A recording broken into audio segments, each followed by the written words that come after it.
Andrew Jackson was the most based president in American history. During the American Revolution, at the ripe old age of 13, Andrew Jackson joined the Continental Army serving as a courier. When captured by the British, he was ordered to clean a British officer's boots. Jackson refused. The officer, in response, would hit Jackson across the head with a sword. After the Revolution, Jackson would become a lawyer. This is also around when he would begin dueling people over disagreements. Jackson would go on to be in at least 8 duels during his lifetime because lawsuits are gay. Andrew Jackson would become a major general in the militia in 1802 in the frontier state of Tennessee. During the War of 1812, a group of Indians, known as the Red Stick Creek, began attacking American frontier towns and forts. Andrew Jackson would lead the militia and Indian allies in a campaign against the Red Sticks, defeating them at the Battle of Horseshoe Bend, and chasing the Red Stick Creeks into northern Florida before heading to New Orleans to defend it from British attack. Andrew Jackson, with the ragtag army of American regulars, militia, native allies,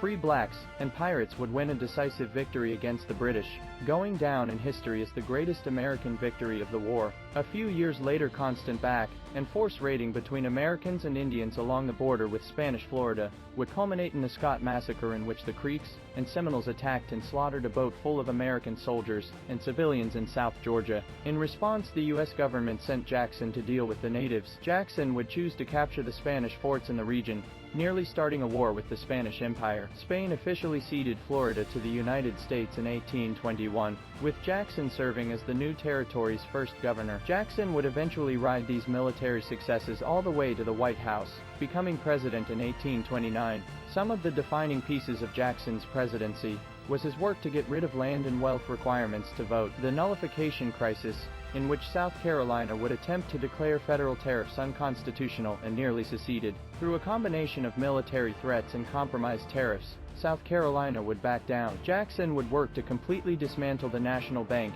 seeing it as a threat to the American and state governments. He was also the first president to have an assassination attempt.